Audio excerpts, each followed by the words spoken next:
Bienvenidos a Hablemos Escritoras. El día de hoy nos da muchísimo gusto que uno de nuestros colegas, Alex Voisine, miembro del equipo de este maravilloso proyecto, estará a cargo de la entrevista con la traductora y artista Amanda Sarasien.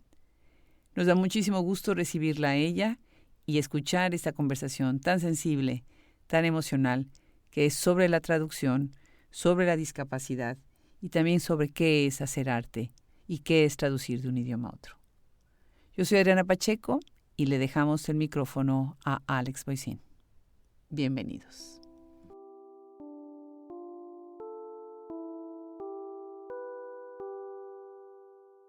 Hola and hello to all our listeners, and welcome to Hablemos Escritoras. I am Alex Voisine, hosting today's conversation. I have the extraordinary pleasure to be speaking with Amanda Sarasien.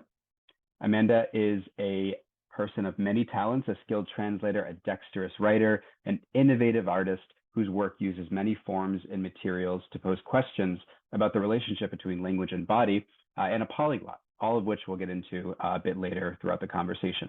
Amanda's been the recipient of a National Endowment for the Arts Translation Fellowship and has exhibited her artwork at the Woman Made Gallery in the Toledo Museum of Art in Ohio. Her most recent translation is Állex Leilla's Springtime in the Bones.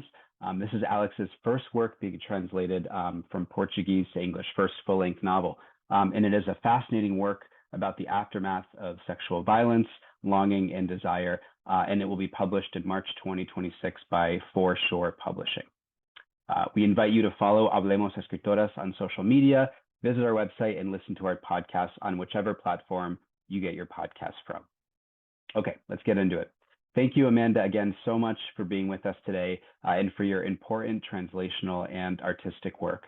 The first question I'd like to ask is about you, about yourself. Could you tell us more about yourself, where you're from, why you decided to study French, Portuguese, Spanish, and also Maltese, and also what brought you to translation in the visual arts? Hi, Alex. Thank you for having me. Yeah, so I have been studying languages really since I was a kid. I started teaching myself languages really because I was a writer from a very young age, and I started learning languages as a way of incorporating them into my stories. And I really could just study any language that I could get my hands on, books from the library and things like that, Indonesian, Japanese, Hawaiian. But it was Spanish and French, which were the languages that I had the opportunity to study at school. So I kind of started that in middle school and on into high school and college. And Portuguese really sort of grew out of my major in Spanish. There was an opportunity to study Portuguese. I went to Brazil for study abroad, and really that was where I learned Portuguese. And then I had a career after that where I was using my languages in international sales and marketing. So Spanish, French, and Portuguese were the languages most in demand. Maltese, I actually picked up more recently. I decided to try to branch out into the Semitic language family during lockdown, actually. And so Maltese, I felt, was kind of an interesting entree into that language family because it is a combination of Italian and Arabic. So that was when I started to kind of study Maltese through private lessons. I also took courses through the University of Malta. So that's kind of how I added that language to my quiver, so to speak. A wonderful alternative to endlessly baking sourdough breads during the pandemic. Yeah, exactly. And what brought you to translation specifically and also the visual arts? Well, translation was something I never really understood existed as a field or even really a pursuit, an artistic pursuit. I grew up really just kind of writing stories, writing books, never really showing my work to anybody. And I couldn't even really conceive of writing as a profession. It was just kind of something that I did for myself. But it was when I acquired a disability and I had to leave the workforce, that was that career doing international sales and marketing, that I kind of dipped a toe into literary translation. I felt it was a way to kind of combine my interest in reading and writing, but also keep my languages up, because at the time I sort of felt like I didn't know what was happening to me. I thought maybe I would recover. And there was a point at which I realized I wouldn't. And so part of accepting my disability was embracing literary translation as an artistic pursuit. So the two kind of go hand in hand for me. And I can't really conceive of one without the other. Yeah, excellent. Thank you. Thank you for sharing that. Another question kind of more generally about translation. So obviously, these days with the growth of large language models and artificial intelligence, translation is very different than it used to be many years ago. And you mentioned this a little bit in your previous response, but how would you sort of define or speak about your approach to translation? And what is it like to be a translator nowadays amidst so much technological flux? I mean, I think translation has kind of always utilized tools. They've kind of evolved. First they were physical books, dictionaries, and then that evolved into online dictionaries. We have cat tools, things like that. Mm-hmm. I think what's different now is really just that the public is more aware of AI, and that has led to a devaluing of translation because they think of the task of the translator as really just an input-output. It's a one-to-one correspondence. And so part of what we as translators have to do now is really kind of show the public that that's not what literary translation is. And I think for me, it's kind of always my approach to translation remains the same from the 12 years that I've been in it. Mm-hmm. And so it's really about, trying to digest the original, understand it from all angles, and then recreate it in English. And I think that's something that AI can't do and probably won't be able to do. And plus, me personally, I gravitate towards those more experimental texts. So I think that's kind of where I add value as a translator. Yeah, definitely.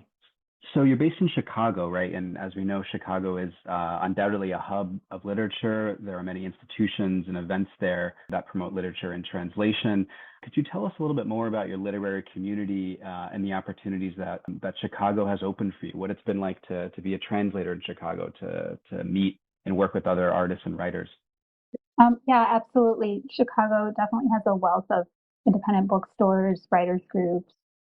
They even have the American Writers Museum, which that's kind of a feat of, re-envisioning text as a museum exhibit. And I actually used to drive to Chicago from Indiana, so that's 4 hours each way. Oh, wow. To have literary community. So that was sort of my first exposure to the world of literature, living in Indiana. But I think since moving to Chicago, because I actually came here during COVID, I've found there's kind of a lot of accessibility barriers to literary spaces. So I don't feel that I've actually managed to get a foot in the literary community since I've been here.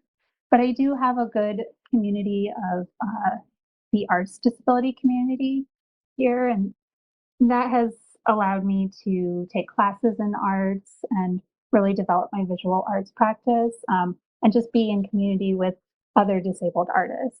And a lot of that is virtual. So. Yeah, I was going to say there must be some challenges, but also a lot of joy in kind of forging those spaces, whether they be virtual or in person. Especially, I think during the pandemic, we all kind of learned how to shift things around a little bit. So yeah, I'm sure it's been a really important part of your artistic and translational work, which we'll talk about a little bit further on. In fact, I think now would be a good time to kind of begin to get into your work and the different themes that your work touches upon and sheds light on. So your artistic work oftentimes is about exploring the relationship between language, body, and creation, disability. How did this interest begin? And I'm also curious how it shapes your practice as a translator. How the sort of ways that you conceive your visual artistic work kind of flowing into your translational work. Yeah, that's a really great question. I think I've always had a fascination with language and the creative process itself. As a child, I was very musical. My whole family was. So I think that's kind of where it started, even though I wasn't necessarily conscious of it. This idea that, music kind of creates a physical relationship with language. Yeah. The ear for language, as we say. And so I had this kind of intuitive understanding of writing in language without really ever knowing it. But it was kind of when I started delving into literary translation that I started to kind of think about really what I was doing and this process of, the body's role in language. And because that was around the same time that I developed this disability, I was very aware of my physical limitations. Yeah. So, for example, I could feel the physical toll that translating would take on my body, the tense muscles, the cognitive fatigue. My disability itself is auditory. So I was much more aware in a way that I wasn't as a child of the sound of language. So that was when I started to um, form my approach to literary translation. Mm-hmm. And so then because of that, I've kind of always gravitated towards visceral texts or texts that have some element of experimentation. So I really like that tactility of language. Like, does prose have a texture? That's kind of what I really gravitate to artistically, and that in turn informed my visual arts practice. Yeah. I was also reading that you worked with PEN America, and it seems like part of your work is also about institutional changes, right? Making literary translation, literature, and the arts in general more accessible for disabled people. Could you give us talk a little bit more about that work, that kind of more institutionally centered work? And some of the accomplishments or challenges or moments of solidarity that you felt in those institutional spaces, which of course can be sometimes very difficult to reform or even enter into. Sure. Yeah. I came into that role at a very good time because of the pandemic. It was really the first moment when Penn started to kind of expand beyond their New York City base. And I was in Indiana, really, like I said previously, without any sense of translator community.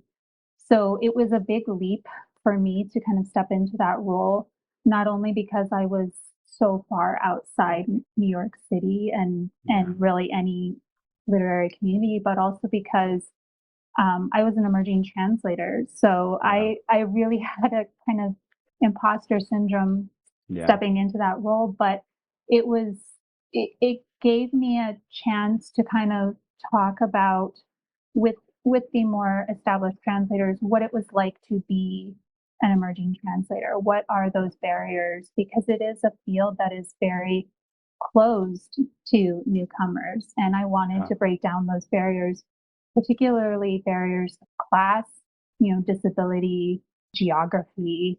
And that was really what I spent my time there doing.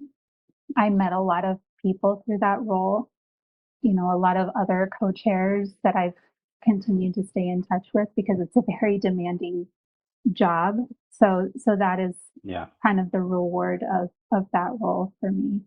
Yeah, and of course, there's been so many sort of monumentally aggressive shifts over the past year with the current Trump administration. Do you see the cuts to funding at the federal level and of course now even at the state and local level impact or sort of working against your work and others in the disability community, what you guys have accomplished over the past few years? Yeah, in so many ways. I mean, just from the perspective of a translator, a lot of the publishers are, that they lost their funding, so they're not publishing Yeah. as many books, which means the outlets that we have to pitch to are very much more limited. In terms of the disability realm, even things as simple as needing modifications to your home environment, which as a translator, that's your home and office. Yeah. So those opportunities have gone away, those grants, those physical modifications and that was a state program that I'm Yeah. specifically thinking of. So it's impacted things in so many ways. I count myself very fortunate to have received an NEA grant because Hmm. those were canceled this year. And I know Right. many of the Yeah. people who won one that had to scramble to get their funding before the program was fully shuttered. So that was pretty devastating to our field, and we're just kind of trying to keep going as best we can. Yeah, yeah, yeah. I think that's a common sentiment in so many spaces these days. To return to your work, one question that I had that I'm interested in hearing your thoughts on too, because I think about this a lot, like what the visual arts or even film, what an image can do that text cannot. So yeah, I guess the question that I have for you is, in your artistic work and in your translational work, what can images or materials such as plaster or collage, which are some of the materials that you work with, what can they express that written language cannot? I think what interests me is constraint. Yeah, In much the same way it interested the Olipo writers, it's creatively generative, right? So yeah, yeah. for me, each medium, I think of it as a language. It's a Mm, system with its own way of looking at and organizing the world. So as a translator, I work within and between those constraints to try to expand the possibilities of each language. And also as a person with a disability, I confront physical constraints every day. So I like to say that some of the most creative people I know are people with disabilities. It's yeah. because life requires that of us. So to me, it's not really a question of what one artistic medium can offer that another can't, but like how can I exploit those constraints to create something that stretches the boundaries of the medium? Yeah. So I really enjoy writing text that's musical or that has Mm, a visual presence on the page. And by the same token, I like my visual art to have rhythms and stories, much like mm. text does. So, Is there a work that you've translated that was especially musical or especially textural, and if so, what were the different challenges navigating languages, and of course the different layers of language, in trying to transmit that musicality, that visuality, that texturality in the translated work? yeah, that's a great question. I think actually the book that you mentioned in your opening, Springtime in the Bones, is Yeah, really been a beautiful challenge in that way. It is a very musical text, and that's kind of the thing that I picked up on immediately as soon as I started reading the book. Mm. There's a very pronounced rhythm in the Portuguese, and yeah, there's a sense when you kind of are getting into the nitty-gritty of the prose where you're realizing that this image that she has, it is a very visceral image, but it also doesn't make any sense unless you mm, kind of let go of that need to make meaning from it and really just think of it as sound and yeah. rhythm. And so that was kind of what drew me to the text right away and what was the greatest joy to translate. That's a beautiful description and makes me even more excited to read your translation. I would love to hear more about the Springtime in the Bones translation process, and if you could also maybe tell us about Alex Leilla, what it was like to work with her. Did she get involved in the translation process? And yeah, like now that the work has been translated and is set to be published in March, how are you feeling that this amazing project that you spent and dedicated many years on is about to see the light of day? Yeah, it's gosh, where to begin? So Yeah. it's such a powerfully complex and many layered novel. So just to start off with the plot, it's the story of Louisa. She's a successful marketing director, and in the book's opening, she's just been raped. So as she begins to sort of process what's happening to her, she retreats into fragments of music lyrics and imagined conversations with her ex-husband and great love, as she calls him. His name is Michel, Mhm. and he's gay. Mhm. And all the while, she's sort of plotting her revenge against her rapist. And it's a revenge she does eventually carry out in a very gruesome torture session. Um, Running parallel to this plot line is Michel, he's struggling with kind of a similar bodily trauma. He's dealing with a cancer diagnosis, and just as she sort of struggles to talk to him about the rape, he's struggling to tell her about his cancer diagnosis. So there's also a lot of these silences and evasions and this dance of approximations that is happening in their relationships to each other. They're kind of they just sort of never meet as characters, even though they're constantly talking. So it's really, I think, a story. It's a love story, really, Yeah. and I think that was what was so compelling about the plot. To answer your question kind of about translating it, structurally, it's a very difficult book in so many ways. It alternates full chapters of dialogue with dense chapters of lyricism, and Mm. those chapters themselves are punctuated by literary allusions and pop Mm. culture references, so that mix of high and low.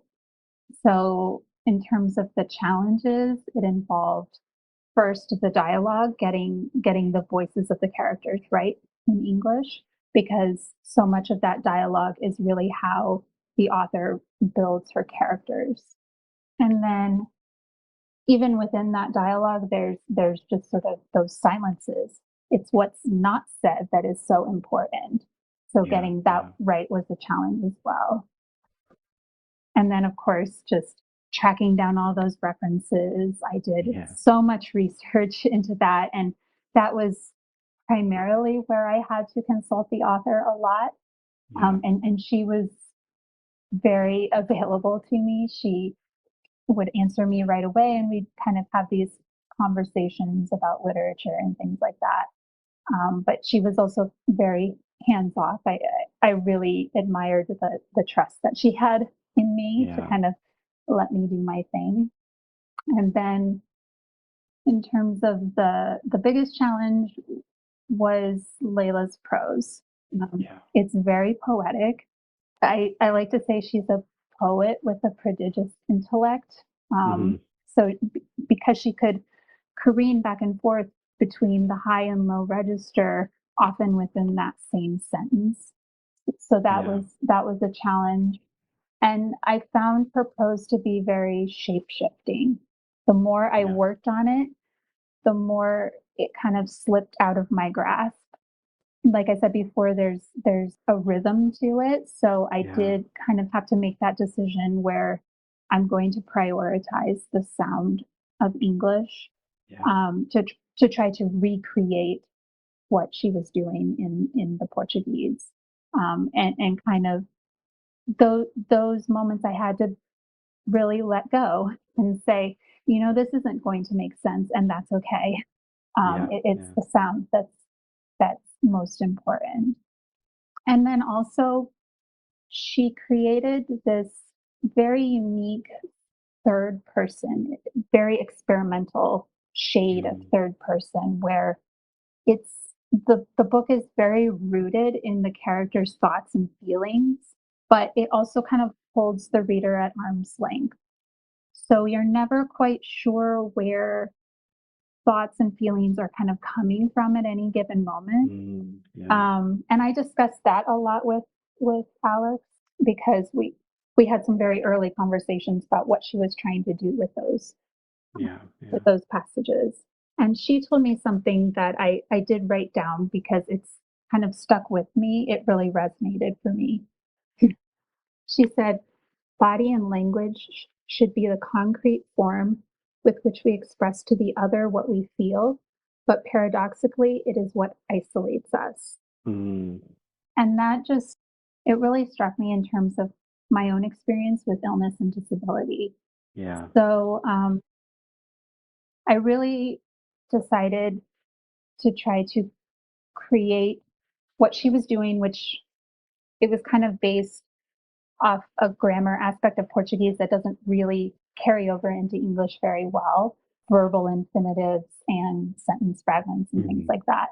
Yeah. And I sort of recreated it using the possessives for body parts to try to create that same sense that the character is dissociating and feeling like her body has betrayed her. So that was kind of my approach to recreate that aspect of the prose. It sounds like you had almost a friendship with Alex throughout the translation process. Yeah, absolutely. That's really beautiful. The book is also set in Salvador, which is a very particular place within Brazil. Could you talk a little bit about how you try to translate the specificity of that city to an audience that presumably doesn't have that same background as someone who maybe was born and raised in Brazil, is more familiar with Brazil? It's interesting. The book is it does have a very strong sense of place while also being very cosmopolitan. It's almost like it could be taking place anywhere, and yet her descriptions of Salvador are so vivid. And for those who don't know, Salvador is in Bahia, which is Brazil's most ethnically rich state. So it has a very strong Afro-Brazilian culture. So you see a lot in her prose of the Afro-Brazilian, the candomblé and some of the spiritual aspects of the Afro-Brazilian culture, and even some words in Yoruba. So there was a lot of research into that, but also just, I think Leila has this relationship with her own city the way many natives of a city do, which is that love-hate relationship. There's passages where the characters are just kind of describing how they hate the city, all the things that annoy them about the city. That I found those passages to be quite visceral as well. Yeah, it kind of tying back to what you were saying at the beginning of the interview about the role of the translator versus this idea that a large language model or AI can just translate flawlessly a piece. I think what you're getting at here is that the process requires not only so much research and familiarity with the place, with the author, with context, but also, as you were alluding to before, the sort of almost embodied experience of translating, like you stepping into the perspective of the protagonist or stepping into the perspective of Alex and trying to feel that in your body. Do you think with your translational work, there's a sort of embodied perspective? Like, do you feel these works in your body, in your bones, in your heart, in ways, of course, that an AI or LLM would be completely unable to do? Yeah, that's an interesting question. I do think just kind of thinking more in terms of the examples of her descriptions of Salvador, the smell. That's something that I think as a reader you definitely pick up on. And I don't know enough about AI to know whether they can convey smell, but it's definitely, for me, a person with a disability who feels that sort of smell is a very charged sense for me. I think, that's something that I felt like I had a particular insight into as a translator. So certainly it gave a different dimension to what I do. Yeah. I also want to shift back to your visual arts work as well, and if you could share a little bit more with us about your exhibition autobiography from 2023, which was exhibited both at the Toledo Museum of Art and the Woman Made Gallery. Yeah, give us a sense of what the process was in preparing the exhibition, what the reception process was, and how you're thinking about it, a few years after it's been exhibited. Sure. Autobiography is a plaster sculpture that I made in a body casting workshop several years ago. It depicts my two cupped hands holding a tumbling pile of ears, and that is also taken from my own ear. And the inspiration was French philosopher Jacques Derrida's work, The Ear of the Other. Yeah. And when I read that, I felt such a flutter of recognition because it wasn't simply the ideas that he was outlining, but his use of the ear as a symbol, which I think I mentioned earlier that my disability is auditory in nature. Yeah. So I think that's a dimension that, of course, Derrida himself could not have imagined, but very, very much struck a chord with me. And so in that work, he coins the word autobiography, OTO, as a play on the word autobiography. In French, the two would be pronounced exactly the same, but spelled differently. And auto refers to the ear. So he's talking about the relationship between a storyteller and a story hearer, meaning that the story hearer is the person who exercises the interpretive power over the story being told. So there's a vulnerability in telling your story. And that vulnerability struck a chord with me because much of my work is autobiographical, but also just talking about my disability in daily life. There is a vulnerability to that because people misunderstand when you try to explain it to them. So that I feel, when I was thinking about creating this sculpture, I was thinking about translation too, and the ways in which people talk about translation as a form of violence, because there is that risk of misunderstanding. So the reader, which is first the translator and then the reader of the translation, both of those have the possibility of misunderstanding their interpretation of the text. And then at the same time, because of that very literal relationship to the ear, the ear of the other, I thought of creating this idea of a sort of violent image, which is the severed ear, multiplied, and kind of tumbling out of this set of hands. But the hands themselves are cupped and kind of cradling the ears. So there is a softness to it as well. And that was this juxtaposition that I wanted to convey of, telling your story through art is vulnerable, but there's a certain power in that choice to open yourself up, and the hands are open. So, sorry, go ahead. Oh, I was just going to say, and that cradling seems to come both from the artists themselves, but also from the community that the artist is in, that sort of space of solidarity and of holding and hugging that occurs. I can see the through line between your artistic work and your translational work. And one last question that I had for you, especially on this last theme of vulnerability, is, do you feel vulnerability as a translator when you approach a text, and especially a challenging text like Springtime in the Bones? What is that experience for you as translator in front of a text that is hard, that certainly reminds us of our sometimes our inability to find the right words in certain situations? Such a great question. I think I feel vulnerability in the sense that I didn't come to translation through the normal pathways. And maybe there isn't a normal pathway in translation. We all kind of have our different stories. But for me, I've sort of always felt like it was a place where I didn't necessarily belong. And that gave me a sense of vulnerability. Who am I to translate this text? Where do I come off? And so there was a lot of having to kind of claim some of that power in the process of training to become a translator, and by training I mean just kind of doing it, and which is sort of the same as what I was saying before with the other art forms that I do, which is you just have to open yourself up, and as scary as it is, just kind of go for it and continue to hone your craft. And that's kind of how I approach translation.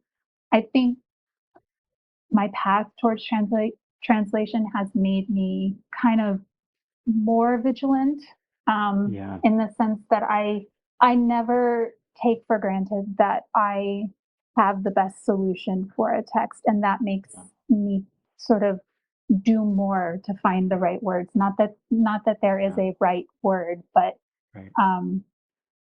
I think that's even just in terms of thinking of my disability, I'm always kind of trying to look for the ways in which I see something in a text that maybe somebody without my disability wouldn't. And that's my Right. superpower. And that's the thing that I Yeah. kind of cling to give myself the authority to Yeah. translate. I imagine too that the relationship with Alex too was, it seemed like it was one of care, where you were both sort of mutually caring for each other's work. Yeah, that's a good way of putting it. Definitely.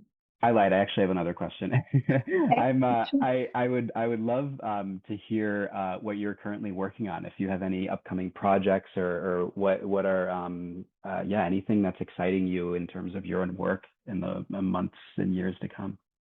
Well, I've got a manuscript of my own writing that I've been kind of shopping around. It was in the works for several years and has been complete for a few years now. But it's kind of a hybrid text, nonfiction, memoir slash essay slash translator's notebook, and that's something I would really love to see get out into the world. Yeah. But in terms of what I'm working on at the moment, I've got this French novel from the 1960s, that, like Springtime in the Bones, has a very experimental prose style. It's dense and rhythmic and playful with puns and neologisms and euphemisms, and so it's just a delightful challenge to translate. And I'm going to start pitching that around to publishers next, I think. Amazing. Well, we are definitely looking forward to seeing more from you in the time to Thank come. you.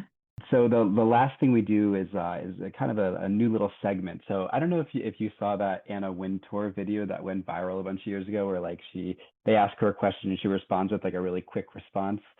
We are going to do something similar to that, where I have 3 final questions, and the idea is they'll be very quick, so you'll kind of respond just in a few words or less, and we'll wrap it up that way. Okay, so the first one I have is, what is the strangest thing you do while you're writing? Um, read passages aloud to myself or to my dog. Great. What was the first piece of advice you received when you were considering becoming a writer?